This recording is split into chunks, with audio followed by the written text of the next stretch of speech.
إله إلا أنت سبحانك إني اللهم صل على محمد وعلى آل محمد وأصحاب محمد أجمعين. صلوا على الحبیب اللهم صل على محمد وعلى آل محمد. آج یہ باقاعدہ آپ کے سوال جواب والا سلسلہ شروع کرتے ہیں. قابیل نے جو حابیل کو قتل کیا، یہ بات سننے میں آئی ہے کہ رہتی دنیا میں جو بھی قتل ہوگا اس کا گناہ قابیل کے ہوگا. کیا یہ درست ہے؟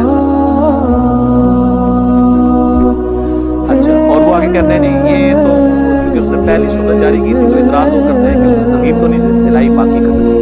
اس میں میں پہلے بھی ایک ویڈیو ریکارڈ کرا چکا ہوں جس کا ٹاپک تھا عامری صاحب کے اسٹوڈنٹ نے بھی اس طرح کا اعتراض کیا تھا. تو میں نے اس میں قرآن پاک سے کئی جگہ سے آیات پیش کی تھی کہ جو لوگ گناہ کرتے ہیں نا وہ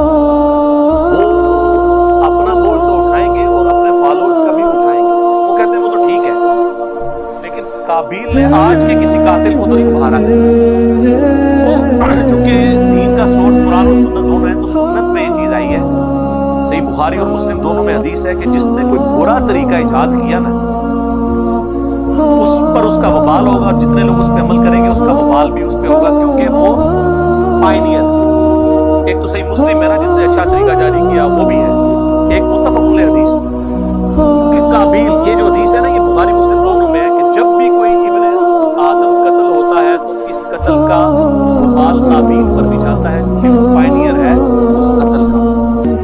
لیکن کسی حد تک جسٹیفائی بھی ہے. ایک پیغمبر کا بیٹا ہے، اس کے پاس اس وقت تک ابھی تک کفر بھی نہیں پھیلا ہوا دنیا میں، اس کے باوجود وہ پیغمبر کی موجودگی میں اتنی بڑی ایکٹیویٹی پرفارم کرے، جبکہ اس کا بھائی اسے یہ کہے بھی کہ تو نے اگر مجھے قتل کرنے کی کوشش کی، سورۃ المائدہ میں آتا ہے میں اپنا ہاتھ تیری طرف نہیں بڑھاؤں گا تجھے مارنے کے، میں چاہتا ہوں کہ تو اس گناہ کا بوجھ خود ہی اٹھا.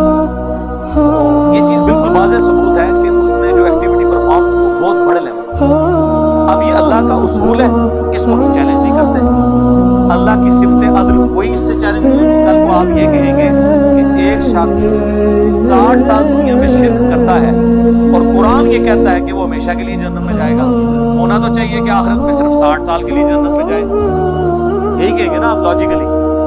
60 سال کے بدلے 60 سال کی سزا اتنی بڑی، اس لیے کہ سر جرم بہت بڑا ہے. ڈینائل آف گاڈ تو ہونا ہی نہیں چاہیے تھا. کائنات کی ایک ایک چیز پکار کے کہتی ہے کہ میرا فکر یہ کرے.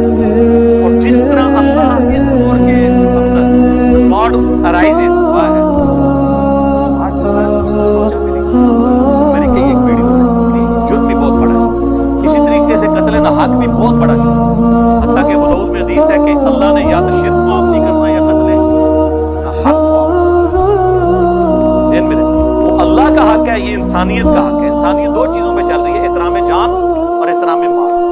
اگر احترام جان احترام مال نہیں ہوگا تو معاشرہ چلے گا. اسی لیے قرآن میں گناہوں کے اگینسٹ، زیادتی کے اگینسٹ کہا گیا مخالفین کو معاف کرو، لیکن قتل کے بارے میں فرمایا وَلَكُمْ فِي الْقِصَاصِ حَيَاةٌ يَا أُولِي الْأَلْبَابِ. قتل کے بدلے میں دوسرے کو قتل کرنے میں پوری انسانیت کی زندگی چھپی ہے. اے عقل مندو، یعنی قاتل کو معاف نہ کرو، دیت لے کے مت چھوڑو، اگرچہ یہ جائز ہے. انکریج اس کو کیا گیا قتل کے بدلے. جو سورۃ المائدہ میں ہے، جس نے ایک جان کو بچایا گویا پوری انسانیت کو بچا دیا، جس نے ایک جان کو قتل کیا گویا پوری انسانیت اس نے قتل کر دی.